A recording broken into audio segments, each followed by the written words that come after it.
nagiging cause, bakit nagkakaroon ng breakdown yung isang tao? Exposure to adversity. Pagka isang tao, expose siya sa hirap, expose siya sa problema. Problema ng magulang, problema ng kapatid, problema sa pera, problema kung saan-saan. Nagkakaroon po ng epekto yan sa mga tao. Exposure to adversity. Next is pressure to conform with peers. Yung gusto nilang maging in sa mga nagiging kabarkada nila, yung ginagawa ng mga nasa social media, gusto niya ganun din siya, o kaya yung mga nakita niya sa kaklase niya, gusto niyang makasabay doon pero hindi naman kaya. Nagkakaroon din po ng problema, nagkakaroon po ng ganung klaseng sitwasyon na nagkakaroon po ng mental condition ng mga kabataan natin ngayon. Media influence, sasabi ko na kanina. Yung mga nababasa, mga napapanood, nagkakaroon din po yan ng influence sa mga kabataan. Tingnan nyo, kahit mga ilang taon pa lang marunong nang pumindot ng cellphone, hanggang paglaki nila, yung mga ano bang kabataan ng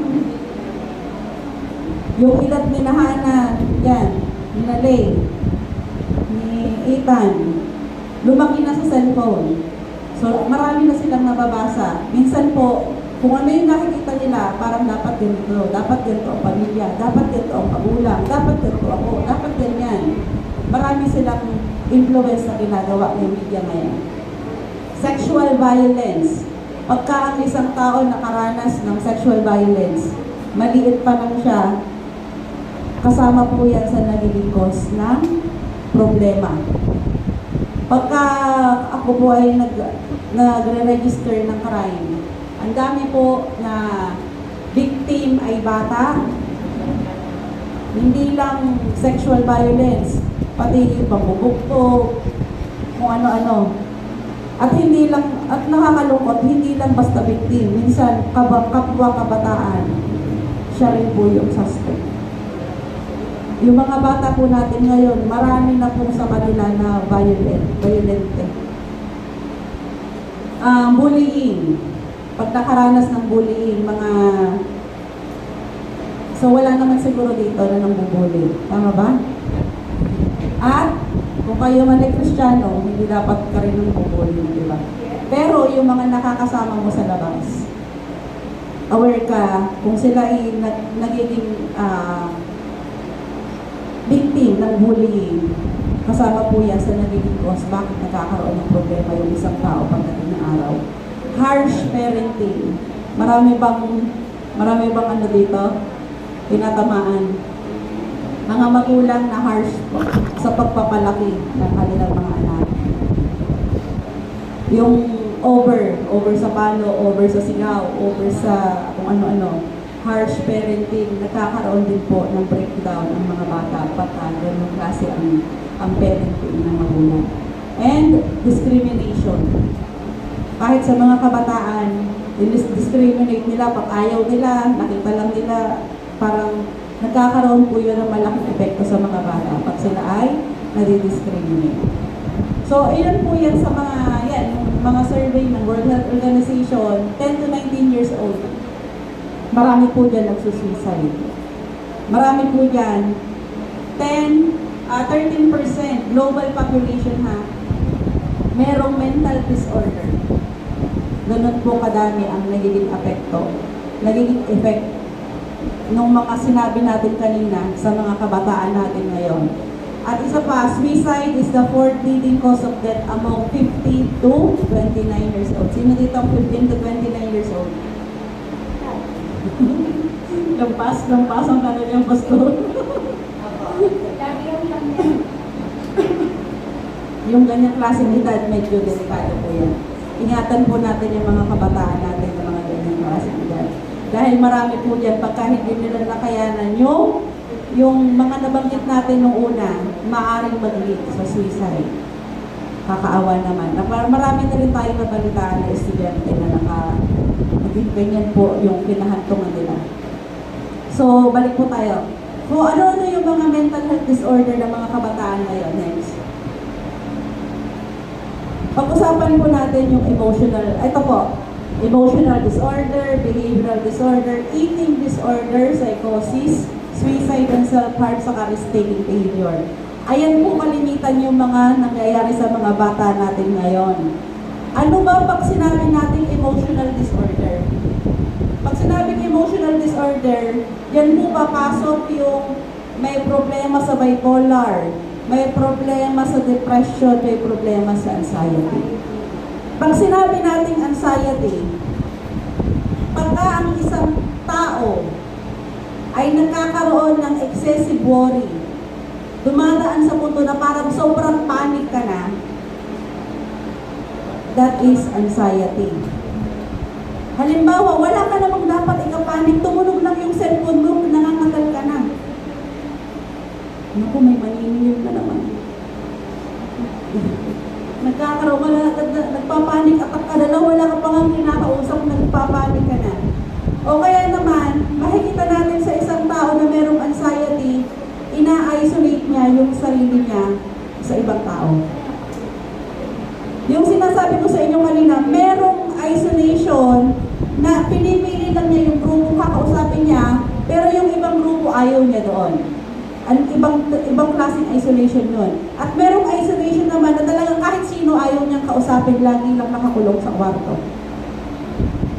At minsan, sinusubsob lang ang sarili sa pag-aaral dahil doon lang siya, ayaw niyang i-focus yung iba doon sa ibang nangyayari sa paligid niya.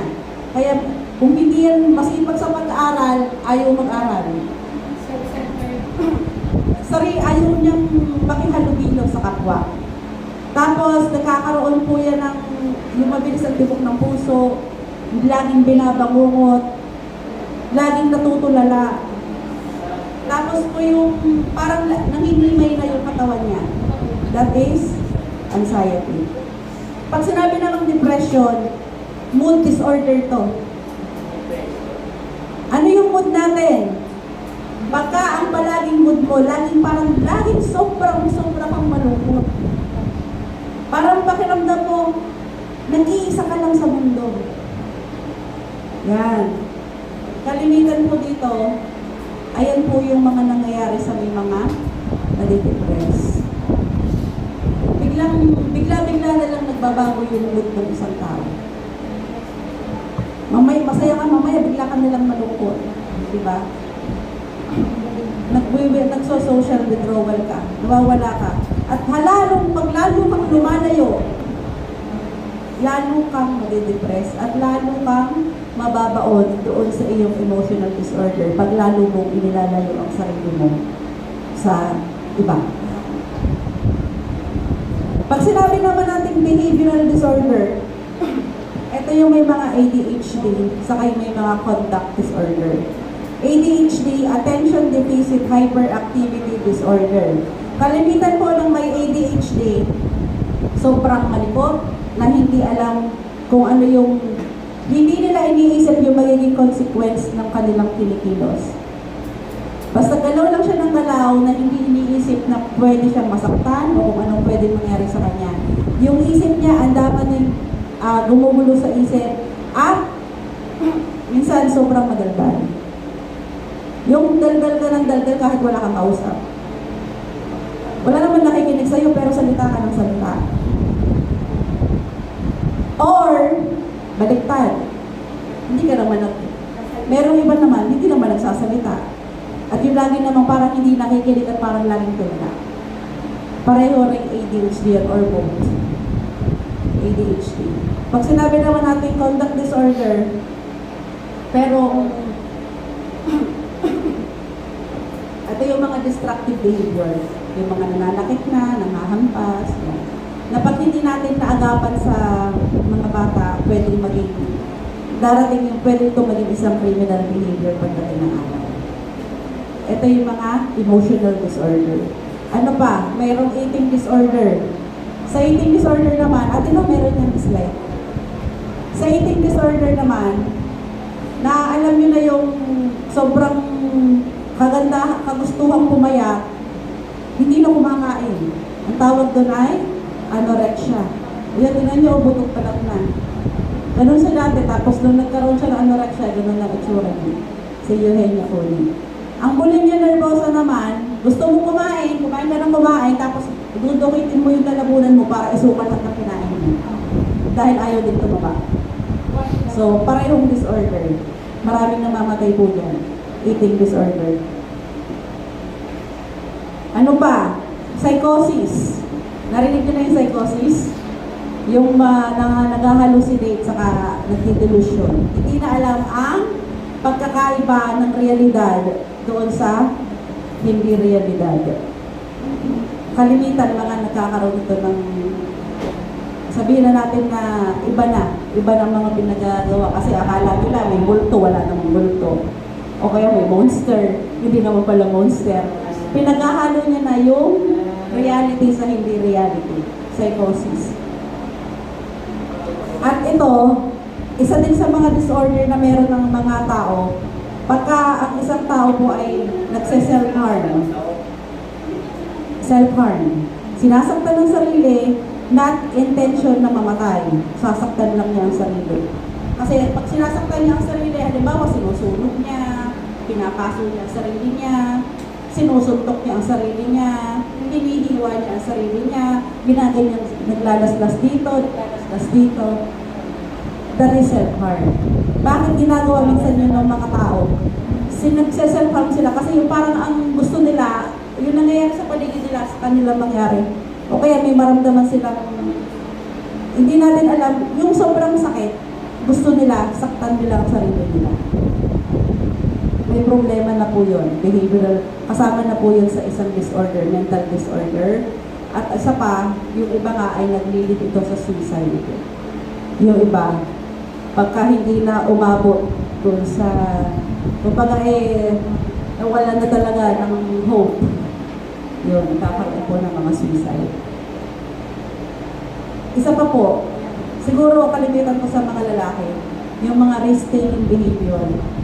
Yung umiinom ka ng alak to the point na hindi mo na iniisip na makakasama yun sa katawan mo. Yung sobra-sobra. May tawag dun eh. Kalimitan daw, 15 to 19 years old, 13.6 yung mga, meron silang heavy episode of drinking. Kung hindi man pag-iinom, sigarilyo, o yung mga substances na kanilang iniinom, nilalanghap, mga shabu, risk-taking behavior.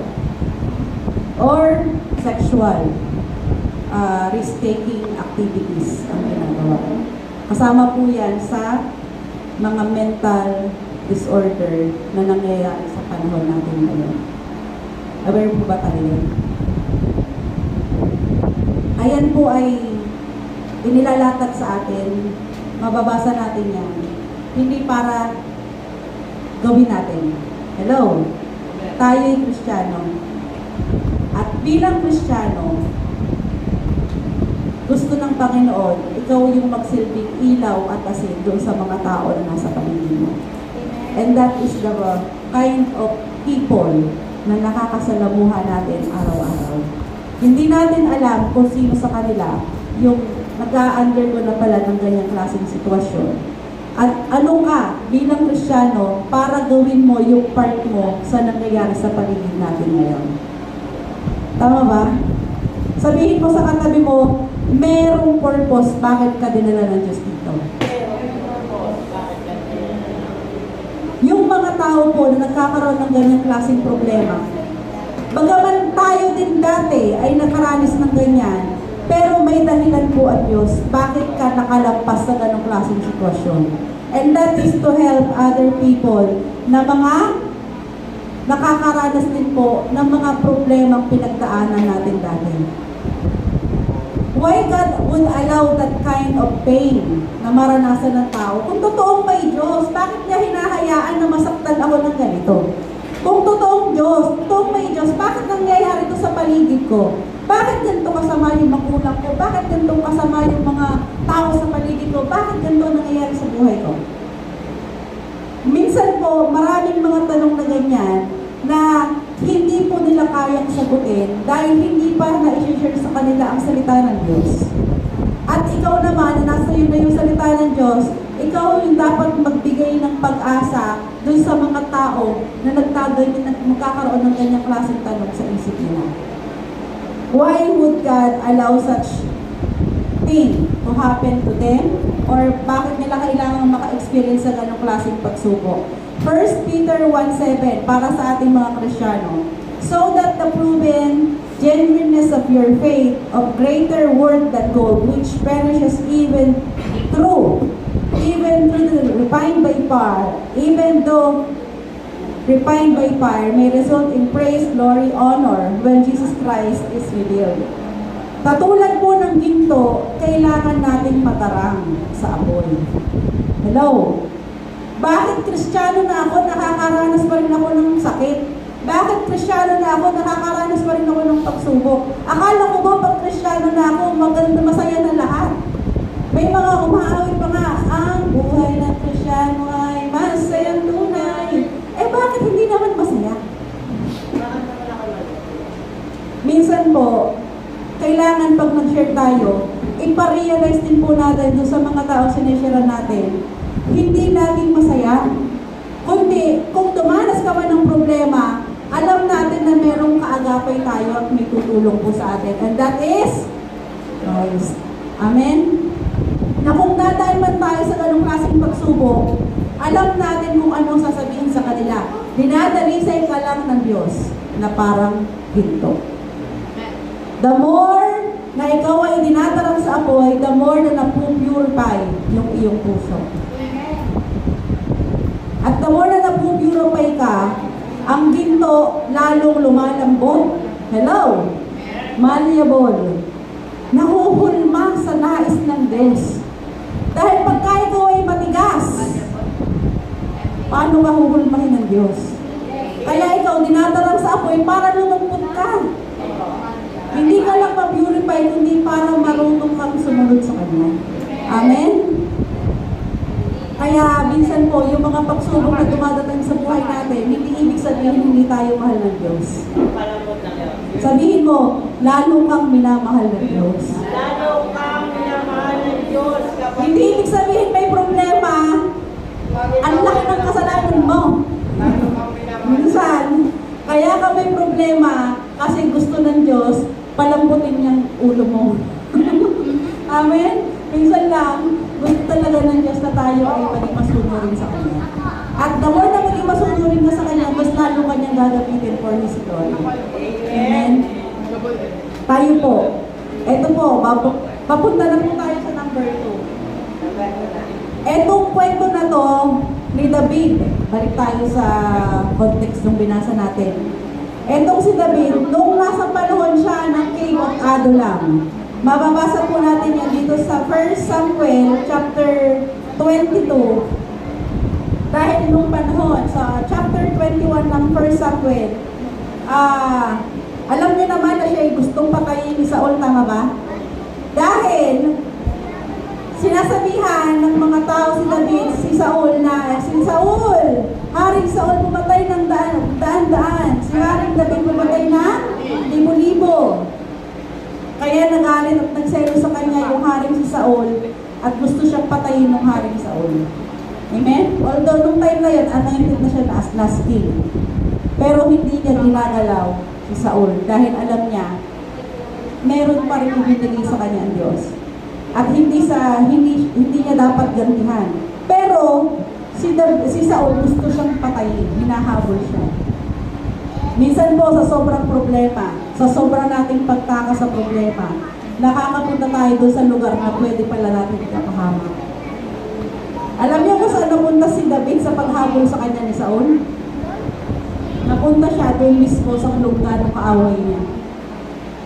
Napunta siya mismo doon sa lungga ng mga Pilisteo kung saan ang dami niyang pinatay doon. At nakilala siya nung napunta siya doon sa Gat, nakilala siya ng mga sundalo doon. Ito si David, ito yung pumatay ng libo-libo. Ito yung kinakantahan na si Saul pumatay ng sandaan, si David pumatay ng libo-libo. Narinig ngayon yun ni David. Napagharihan siya ng takot. Anytime, nasa lugar siya ng kaaway, pwede siyang patayin ni Saul. Nung hari ng Pilisteo na si Achias. Hindi, yung Abimelech yung ano eh. Ito si Si Achias yung pangalan ng hari, Achias. And then, anong ginawa ni Saul? Nag-akto siyang baliw. Nagbaliw-baliwan po si Saul, si David. Nung nagbaliw-baliwan siya, nung iniharap niya sa hari, sabi ng hari, anong pinagawa ng isang baliw dito? Palayasin niya. Nakatakas si David. So, sa pagka-palayas kay David, doon siya napunta dyan sa cave na wala. So, doon siya napunta sa cave na yon. Mag-isa lang si David doon sa cave. Darating po yung punto ng buhay natin. Ang dami nating problema, pero tinulungan ka ng Diyos makalaya sa problema na yun. Tama ba? At minsan, sa paglaya mo sa problema na yun, dadaling ka ng Diyos kung saan wala kang ibang kakausapin kundi ang Diyos lang. Wala kang ibang tatakbuhan kundi ang Diyos lang. Wala kang ibang pwedeng lapitan kundi ang Diyos lang. Pero alam nyo, napakabuti ni Lord. Doon sa cave na yan, na pinagdalhan, balik mo po at, hindi pa tayo naalis doon. Pagdating po doon sa cave na yan, nagpadala ang Diyos, ilan? 400 men. Yung 400 men na yon, sila po ay kasama doon yung pamilya ng household ni David. Sino ba yung pamilya ni David? Yung mga taong hindi naniniwala kay David noon, pastor ka lang. Doon ka lang. Yung andun lang siya sa isang sulok. Pero ngayon, sinusuportahan na siya ng pamilya niya. Kasama sa 400 na yan, mga taong lubog sa utang. Mga taong hindi kumbinsido sa pagkaharing-haring Saul. Mga taong lubog sa problema na hindi na alam kung anong gagawin. They are 400 men na naging kasama ni Saul doon sa kuweba na yun. At sila po ay naging isang great army. So tayo po na dating mga problemado, na dating mga tumataka sa problema, pero pag ikaw, ito yung sila yung sinasabihan ni David dito sa awit na mga, God is close to the broken-hearted. Sila yung mga broken-hearted na tao. Sila mismo yun na mga nasa kuweba. They are broken-hearted. Sabihin mo nga broken-hearted na ba? Broken-hearted ka ba? Tayo po yun. Mga broken-hearted. Kasi kung hindi ka broken-hearted, malamang wala ka sa church. Nagliliwaliw ka at kung saan-saan ka nagpupunta. Pero dahil tayo yung mga binasag na ng Diyos, kaya andito tayo sa loob ng church. Nakikinig tayo sa salita ng Panginoon sa atin. So itong mga broken-hearted na to, na may mga repentant spirit, they have the contrite heart and repentant spirit. Sila po yung mga tao na ginawang great army ng Diyos. Na sila rin po ang nagtulungan sa kanilang sarili. Kaya tingnan mo yung katabi mo, broken-hearted yan, pero tutulungan ka yan. Amen? Kasi lahat tayo, wala tayong ipagmamalaki sa Diyos. Lahat tayo binasag ng Diyos at lahat tayo gagamitin ng Diyos for His glory. Amen? At kung ikaw ay naging broken-hearted na, yung mga tao sa labas ng church, they are also broken-hearted. Na ang kailangan po nila makarinig din ng mabuting balita mula sa Panginoon. Tama? Kailangan po din natin na ipaalala po sa mga tao sa labas, hindi po tayo mananatili doon sa pagiging breakdown natin. Kailangan po lumampas tayo dyan. Gusto ba natin magkaroon ng breakthrough? Amen. Number 2. Sa ating po buhay, gusto ba natin na-experience magkakaroon ng breakthrough? Lahat tayo may breakdown. Pero paano tayo magkakaroon ng breakthrough? Verse 20. So, meron tayong good news, ano? So, what's the good news next time? Balik. So, the righteous cry out and the Lord hears them. Lumalapit ba tayo sa Diyos? Naririnig ng Diyos yung ating pagdaing sa Kanya. He delivers them from all their troubles. The Lord is close to the brokenhearted and saves those who are crushed in spirit. Sa ibang term po, yung crushed in spirit yan, they have their contrite and they have a repentant spirit. Kung tayo po ay kasama sa broken-hearted with a crushed spirit, close po ang Diyos sa atin. Hindi kanya pababayaan. Next verse. 19, the righteous person may have many troubles. Tingnan nyo ha, kahit righteous person ka, pwede ka pa rin daw magkaroon ng maraming pagsubok. Pwede ka pa rin magkaroon ng maraming problema. But, the Lord delivers him from them all. Amen! From them all. I-deliver tayo ng Diyos sa lahat ng mga problema na dumadating sa buhay natin. He protects all his bones, not one of them will be broken. Evil will slay the wicked. The foes of the righteous will be content. The Lord will rescue his servants. No one who takes refuge in him will be condemned. Kung ang Diyos po ang ating katulungan, hindi po tayo pababayaan ng Diyos. Amen? Minsan po, dadalhin niya lang tayo doon sa adulang faith para ma-realize natin ang Diyos ang ating refuge. Siya yung ating pag-asa. Hindi mismo yung kuweba, kundi ang Diyos. Doon sa loob ng kuweba na yun, yung nag-lift up ulit doon sa isang David na namong problema na kung saan siya susulit. Amen? Minsan sa dami ng problema, parang hindi na natin alam kung saan tayo pupunta. Hinahabol ka ng problema, tingin mo sa kaliwa, may problema, sa kanan may problema, pagtingin mo sa likod, meron pa din. Wala ka ng ibang lalapitan kundi yung nasa taas. Amen. Ito po yung good news kung gusto natin magkaroon ng breakthrough. God is able and willing to save us. Amen. Alam po na sa atin na Holy Spirit. Tinanggap na po natin ang Diyos sa buhay natin. Tama ba? Yes. Alam natin na ang Diyos, nung tinanggap mo siya bilang iyong totoo at sariling Panginoon sa buhay mo, pinatawad ka na niya sa lahat ng iyong mga kasalanan. Amen? Siya lang yung dahilan bakit ka nandito ngayon. Hindi dahil mabait ka. Hindi dahil masipag ka. Hindi dahil masunurin ka. Hindi dahil mapagbigay ka. Nandito ka dahil hinahabangan ka ng Diyos. Amen. Nandito ka dahil sa biyaya ng Diyos. Nandito ka dahil binigyan ka ng Diyos ng karampot na pananampalataya para maniwala ka si Jesus lang ang aking tagapagligtas. Amen? Si Jesus lang po ang pwedeng tumulong sa atin. At kung nasa atin na po, sa buhay na po natin ang pagkahari ng Panginoong Jesus, lahat po tayo with a broken heart, kaya nating pagtagumpayan lahat ng problema na darating sa buhay natin. God will deliver us from them all.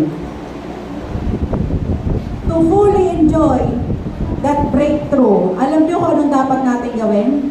Sabihin mo sa sarili mo, patawarin mo na ang sarili mo. Ha? Number 1, kung gusto mo magkaroon ng breakthrough, patawarin mo ang sarili mo. Minsan po, hindi tayo makalaya kasi lagi na lang tayong isip natin kasi makasalanan ako. Kasi ganito na ako pinanganak. Kasi lahi ko na ito. Hanggat hindi mo pinapalaya ang sarili mo dyan, wala kang breakthrough. Kailangan palayain mo ang sarili mo, patawarin mo ang sarili mo, at lumaya ka sa mga bagay na parang may kadena ka. Amen? Patawarin mo ang sarili mo, and then, patawarin mo yung mga taong nakasakit sa iyo. Ang hirap kaya magpatawad sarili mo nga, hindi mo mapatawad, patawarin mo pa yung taong nakasakit sa iyo. Tama ba? Patawarin mo muna yung sarili mo, and then, patawarin mo yung kapwa mo kahit hindi siya humihingi ng tawad sa iyo. Gusto mo maging malaya? Sabihin mo, pinapatawad na kita. Napatawad na kita. Kung sino man yan, alam na yan ni Lord, pinapatawad na kita. Amen. Patawarin po natin yung mga taong nagdulot sa atin ng sakit. Kung yan man eh ngayon, kahapon, nung isang araw, nung 10 years old ka, nung bata ka pa, patawarin po natin. kung sino man po yung nilalagay ng ating Diyos sa isip natin na kailangan natin patawarin. Matthew 6 verse 14 to 15. For if you forgive other people when they sin against you, your heavenly Father will also forgive you. But if you do not forgive others their sins, your Father will not forgive your sins. Patawarin po natin yung mga tao kung gusto natin na patawarin din tayo ng Diyos. Amen. Kahit tayo naman hindi tayo kapatawad. Hindi tayo deserving sa kapatawaran ng Diyos. Pero pinatawad ka ng Diyos. Minahal ka niya nung panahon na hindi ka naman kaibig-ibig. Tama ba? Pag inisip po natin, sino ba ako? Masama-sama ko din naman. Pero minahal ako ng Diyos. Tama ba? Isipin natin yung kapwa natin, nagkakamali din sila, pero minahal din sila ng Diyos. Bakit hindi natin sila patawarin? Amen? Kailangan po natin matuto to let go. Kailangan natin matuto na i-release po yung forgiveness na matagal na natin kinikintin sa sarili natin. So God is able to give us salvation. Hindi lang spiritual, kundi freedom po para tayo magkaroon ng breakthrough. Kailangan po natin matuto. Sabihin mo sa katabi mo, matuto ka ng patawad. At minsan po, kailangan din ng isang taong kakalabit sa'yo. Sabihin mo, patawarin mo na. Minsan kailangan ng taong kakalabit sa'yo para sabihin mo sa kanya, patawarin mo na kasi.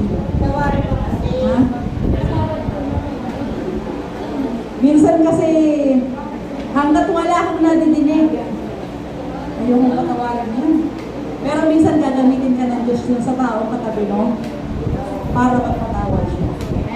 Hello? Yung mga kasama nyo sa labas, pag nakita nyo nagsasalita ng hindi maganda, anong sasabihin nyo? Sige pa, sige pa. Susunsunan nyo ba? Ang sasabihin mo, patawarin mo naman. Patay mo yan. Hello? Huwag natin gamungan. Tama ba? Ang gawin natin, kapatid, patawarin mo na, pagpain mo na. Sige, patawarin mo. Ang gusto ko ng Diyos, that we will live a joyful life. Joyful life! Hello? Ayaw niyo ng joyful life? Gusto niyo lagi nakasimangot? Patawarin mo. Lahat po tayo gusto ng Diyos, magkaroon tayo ng isang buhay na kasaya-saya. Amen? Paano ka magiging masayahin? Ang dami mong hinanakit sa puso mo. Very good. Tapos lagi mong isisisi sa kanila yung mga nangyayari sa paligid. Eh kasi si ganyan, eh kasi si ganito, kasi si ganyan. Diba? Kung natin isipin kung sino-sino.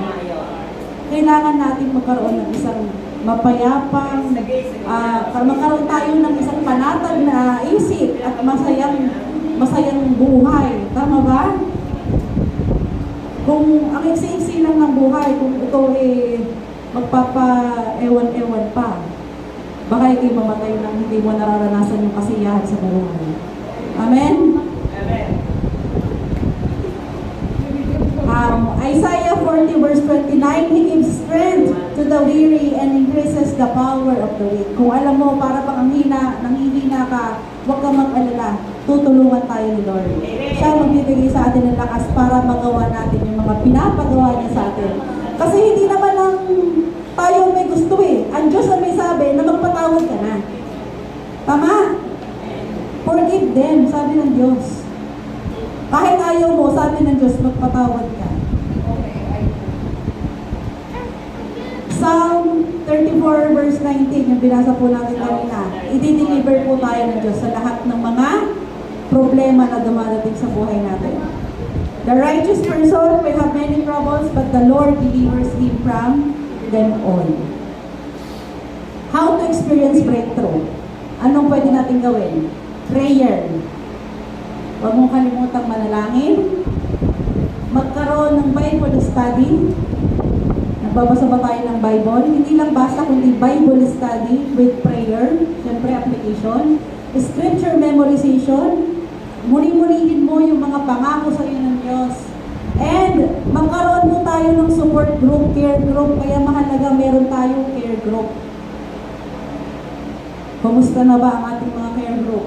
Kailangan hindi natin kalimutan yung fellowship among believer. Yung devotion natin kanina, huwag natin kaligtaan yung ating mga pagtitipon. Napaka-importante po. Confession and forgiveness and intentional gratitude. Lagi kang magpasalamat. Huwag mong kalimutan na huwag magpapasalamat sa Diyos. Araw-araw, mayat maya. Lahat ng meron ka, pasalamatan mo sa Panginoon. And, next. Pagka meron din pong talagang problema, pumunta tayo sa pwede nating pagkatiwalaan. Okay? We need counseling. We need physical exercise. Hello? Paano magkakaroon ng breakthrough ang isang may breakdown kung lagi siyang nakakulong sa kwarto at nagmumuni-muni ng kanyang problema? Kailangan mong lumabas. Kailangan mong magpa-araw. Kailangan mong maglakad, mag-exercise. Kailangan mong magkaroon ng time para lumabas. Yakagin yung gumala, yung mga, alam nyo, kaibigan nyo na parang wala ng time sa sarili. You need time outdoors. Ito, importante mga bata, good sleeping habits. Matulog ka ng tamang oras. Gumising ka sa tamang oras. Ayaw mo ng sakit? Makinig ka sa magulang. Healthy nutrition. Huwag kang kung ano-anong kinakain. And turn your attention to Christ and focus to Christ and others. Kasi ang isang may breakdown, ang focus niya lagi, yung nararamdaman niya, yung sarili niya, laging siya. Ang focus ng isang taong depressed at may anxiety, ito ang nakiramdam ko ngayon. Sobra akong malungkot, puro sarili ang iniisip. Kung ayaw gusto nating makalaya sa ganong klaseng sitwasyon, turn your attention to others. Iba naman ang isipin mo at mag-focus tayo kay Kristo. Amen. Ayan po yung ilan sa mga bagay na maaaring makatulong sa atin for us to experience breakthrough. Gusto mo ba lagi ka ng breakdown? Diba? Huwag natin i-claim yun. Isipin natin, Panginoon, ayaw ko to. Kailangan ko mag-breakthrough. Yes. Gusto niya ba na palagi na lang kayo nagpapakain ng baboy? Doon sa pigirin. Iyak ka na lang ng iyak doon, Lord, gutom na ako. Samantalang yung sa bahay ng tatay ko, ang daming pagkain. Pero ito ako, nagpapakain ng baboy, gusto ko na kainin, gutom na ako. Pati pagkain ng baboy kinain na. Kung mananatili ka sa ganong klaseng sitwasyon at hindi ka tatayo at babalik sa tatay mo, walang mangyayari sa'yo. Amen. Tama. Nagsisi ka, umiyak ka, pero hindi ka tumayo, andyan ka pa din. Malungkot ka pa din. Iyak ka pa din. Dapat umalik sa tatay. Kailangan natin tumayo at maglakad papunta pabalik sa tatay. Hindi sinabi ng Diyos sa kana, pag bagong ligo na ako. Hindi. Sabi ng Diyos, basta pumunta ka doon. Kahit pa anong amoy mo, dahil yakapin po tayo ng ating Diyos. Amen? Ibabalik po sa atin ng Diyos yung mga bagay na nawala sa atin. Kahit ang tigas ng ulo mo, kaya kong patawarin ng Diyos. Amen? So tayo po bilang mga anak ng Diyos, lahat po tayo, we can always experience breakthrough. John 14 verse 27, Peace I leave with you, my peace I give you. I do not give to you as the world gives. Do not let your hearts be troubled and do not be afraid. Huwag kang malakot. Yung mga alalahan natin sa buhay, ilapit po natin sa ating Panginoon. At lagi po natin tandaan, 1 Corinthians 10:13, walang pagsubok na dumating sa atin na hindi pa dinanas ng sino man. Kung may pagsubok na dumating, tutulungan po tayo ng Diyos na makalaya. Tutulungan tayo ng Diyos na malampasan natin yung pagsubok na yan. Amen? Ganun po katapat ang Diyos. Walang pagsubok na hindi mo kaya na darating sa buhay mo. At malimit ko itong marinig kay Pastor Julio Lata. Kung gaano man kalaki ang problema mo, ibig sabihin ganun ka kamahal ng Diyos. Kasi nagtitiwala ang Diyos na ganun mo kayang lampasan ang pagsubok na yan. Amen? At yung mga nalampasan natin ng pagsubok, hindi lang yan para sa sarili natin. I-share mo yan sa mga tao na mga nakakasalamuha mo. Kung nalampasan mo, malalampasan din nila sa pamamagitan ni Kristo. Hindi lang dahil sa sarili mo, hindi lang sa sarili mo, kasi pinag-pray ko kasi yun. Huwag natin tatanggapin ng glory sa sarili.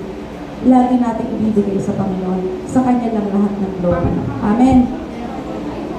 So, sabihin mo sa sarili mo, tama na ang breakdown. Breakthrough naman. Ha? Sabihin mo, tama na ang breakdown. Breakthrough naman. And, for the last word, lagi po natin isipin, ang emotion ng tao, lagi tayong dadalhin pababa. Ano dapat natin gawin? Manatili ka sa salita ng Diyos. Hello? Stay connected to Jesus. Kahit anong problema, huwag kang lalayo sa Kanya. Amen? Yung emotion, it will let us down. Madaya ang puso. Amen. Sasabihin lang sa'yo ng Diablo, hindi, malungkot ka na lang. Sige, huwag mo na silang pansinin. Yan mo sila. Huwag mo bebehin yung sinasabi ni Diablo sa'yo. Ang isipin mo, ano yung sinasabi ng Diyos sa akin. Ang sabi ng Diyos sa akin, tumindot ka dyan, mahalin mo ang kapwa mo, gaya ng pag-ibig ko sa iyo. Hello? Paano mo mamahalin ang kapwa mo kung sarili mo hindi mo kayang mahalin? Di ba? Love your neighbor as you love yourself. Gusto ng Panginoon, mahalin mo ang sarili mo, mahalin mo ang kapwa mo. Una, mahalin mo siyempre ang Diyos. Amen? Huwag po natin kalimutan yun. So, lagi lang po tayo maging malapit sa ating Panginoon. Tayo po ay tumayo, tayo manalangin.